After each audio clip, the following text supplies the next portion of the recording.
जी hello दोस्तों, मैं हूं कमर चीमा। उम्मीद है आप लोग ठीक होंगे। दोस्तों, भारत के अंदर जो इंडियन एनालिस्ट हैं वो बहुत ज़्यादा क्रिटिसिज्म करना शुरू कर दिया है उन्होंने। इसकी क्या वजूहात हैं?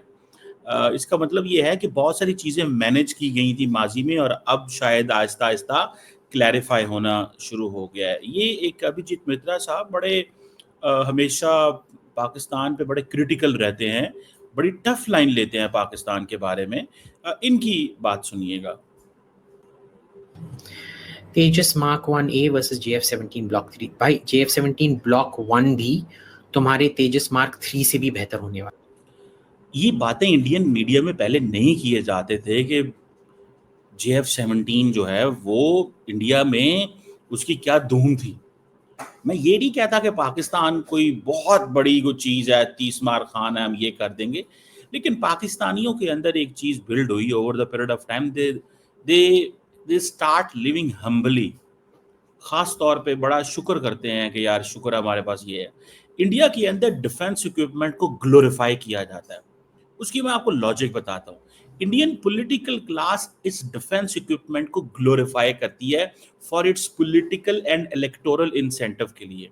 पाकिस्तान के अंदर क्योंकि फौज और सियासतदानों की हमेशा टेंशन्स रहती हैं, तो हमेशा सियासतदान इस तरह की जो मिलिट्री हार्डवेयर है उसको, एक तो हमारी सिक्योरिटी अपरेटस की वजह से वो उसको पॉलिटिकल पर्पसेस के लिए लंबा चौड़ा इस्तेमाल नहीं करते, वो टेंशन्स रहने की वजह से। दूसरा, ओवरऑल हमारा एक कल्चर भी ऐसे है कि बस ठीक है, खामोशी, साइलेंट। सैंक्शंस हैं, अमेरिका की सैंक्शंस हैं, इस मुल्क की सैंक्शन है, ये ऐसे कर देगा, ये ना पता चले, वो ना पता चले। जैसे ये भारत और पाकिस्तान के कॉन्फ्लिक्ट में पाकिस्तान ने साइबर वॉरफेयर पे जो किया, nobody knew this, but this was the game. हमारे पास ये गेम मौजूद थी, ये पाकिस्तानियों में किसी को नहीं पता था, लेकिन ये उन्होंने मौका ढूंढ के रखा हुआ था कि जब टाइम आएगा तो इसको भी बताएंगे। ये जरा सुनिएगा अभिजीत मित्रा साहब क्या कह रहे हैं, और बड़ी पते की बातें कर रहे हैं। ठीक है ना। This is a babus cannot manufacture planes. With all due respect to Sanjay ji and to my mother who's probably watching this and to my father who's in heaven or in hell, I don't know where he is, who are all babus. Babus cannot manufacture planes. बाबू एक industry को भी profitable नहीं बना पा रहे हैं। ये basically criticism कर रहे हैं, ये जो घर में जहाज वगैरह बनाने की बातें हो रही हैं कि हम 2035 तक स्टेल्थ फाइटर जेट बना देंगे, ये कर देंगे, वो कर देंगे, मीडिया को पीछे लगा लिया है, तुमने किया, क्या कर रहे हो, ये बाबुओं का क्या काम है। बेसिकली जो इंडियन एयर चीफ बार बार कहते थे कि यार ये लोगों ने, आप हमसे प्रॉमिस बहुत करते हैं, तो ये बेसिकली इंडियन एयर चीफ की ही बात कर रहे हैं। IAF देखिए, इंडियन एयर चीफ जो है ना, ही इज़ अ वेरी, कोई भी किसी मुल्क का जो ऑफिसर होता है ना, वो बहुत ज़बरदस्त लोग होते हैं, because they wear uniform to lay the life for that country. Indian air force chief जो है वो अपनी जान दे देगा, अपने मुल्क पे हरफ नहीं आएगा। सिमिलरली पाकिस्तानी एयर चीफ, इनका कोई कसूर नहीं होता, इनके पीछे जो पॉलिटिशियंस होते हैं या जो इकोसिस्टम है क्रिएट किया जाता है, वो प्रॉब्लम होती है समटाइम, जिस पे ये फिर चीखते हैं। ठीक है, तो इंडिया के अंदर भी यही था कि उन्होंने कहा यार ये हमें, हम तो इतना कुछ इनको दे रहे हैं, ये हमें जो है ना वो कर ही ने। सो मुझे ऐसे लगता है कि ये जो सारी की सारी जो सिचुएशन है ना, इंडियंस को गुस्सा आ रहा है अब कि फॉरेन पॉलिसी में भी प्रॉब्लम हुआ है, ये क्या हो रहा है, वो क्या हो रहा है, जरा सुनेंगे।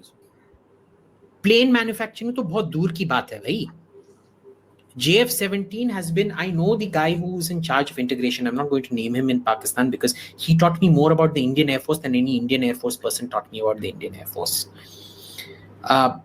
And it tells you the level of knowledge the Pakistanis have. They know their weaknesses. We don't know our weaknesses. We live in delusion.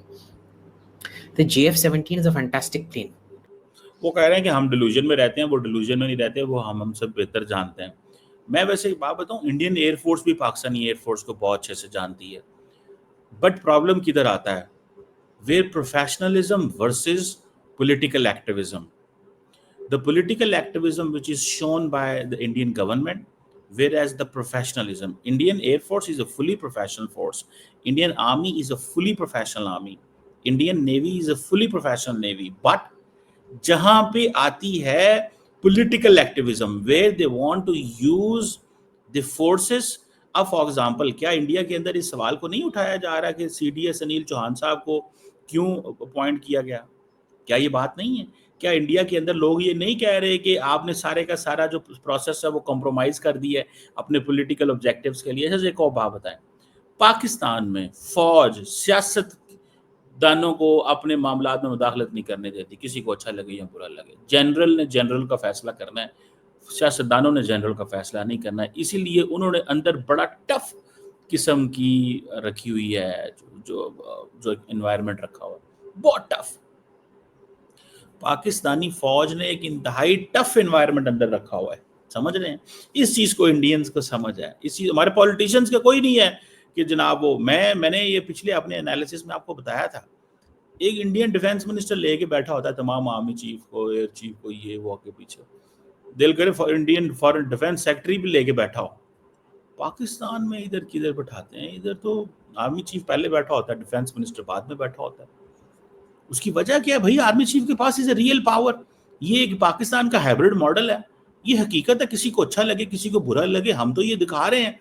Pakistan के सियासतदानों को पहले समझ नहीं आती थी, अब समझ आ गई है कैसे चलना है इस खित्ते के अंदर, आपने क्या करना है। फौज कहती है हमारी की इंस्टीट्यूशनल मैमली है रिगार्डिंग इंडिया, आपको कुछ पता नहीं है, आप पीछे हट जाएं।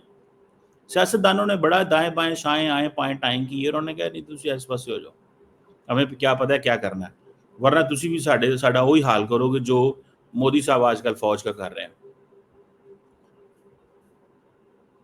एक बड़ी डेमोक्रेसी के अंदर, एक एस्टैब्लिश्ड ये चीजें चेंज होनी है, ये टाइड होनी है। ये सदा पावर पाकिस्तान की फौज के पास ये नहीं रहनी, ये वापस सियासतदानों के पास जाएगी, लेकिन it will take a lot of time. ये आसान काम नहीं है, बहुत बहुत बहुत बहुत इसमें टाइम लगेगा भैया। ये गेम कोई इतनी वो ओवरनाइट गेम नहीं है, ठीक है, कि आप रातों रात फैसला कर लेंगे जी ये गेम का फैसला होगा, ये ऐसे नहीं होना। लेकिन वो अब कह रहे हैं कि यार तुम लोग खेल रहे हो, ये बाबू जो है ना, ये बाबू इस्तेमाल कर रहे हैं सियासतदानों को। और बाबुओं का तो वो कहता है कि इंडिया के बाबुओं की ये हालत है कि इंडिया की जो फैक्ट्री है, इंडस्ट्री है, जो गवर्नमेंट है, पब्लिक सेक्टर है, वो भी प्रॉफिट में नहीं है। तुमने क्या जहाज बना के देने हैं हमें, समझ रहे हैं? ये एक गुस्सा है, that is sort of a गुस्सा यू माइट हैव नोटिस्ड। इस गुस्से को नोटिस करें। आप नहीं कह रहे तो मैं आपको बता रहा हूँ, सच्ची बात है, मैं आपको ये बता रहा हूँ इस गुस्से के बारे में। दैट गुस्सा is there and you will see this. And वो जैसे कहते हैं ना कि एक पॉइंट है, पॉइंट ऑफ कन्फ्रंटेशन बन चुका है वो इस वक्त इंडिया के अंदर ही। लेकिन क्या इंडियन फौज, इंडियन हुकूमत ये इस सारी चीज़ को कैसे लेके चलेगी, that's significant. Let's keep watching.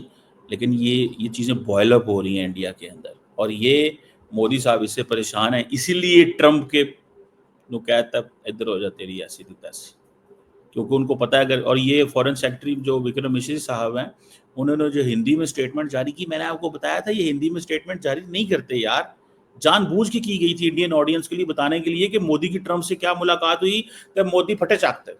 That is basically what he wanted to say. Modi फटे चाकते, मोदी नहीं घबराया, मोदी नहीं डैलिया, मोदी ने क्या देखांगे जो होएगा परा दैट इज इंपॉर्टेंट। समझ रहे हैं आप बात को? ये चीज जो है वो इम्पोर्टेंट।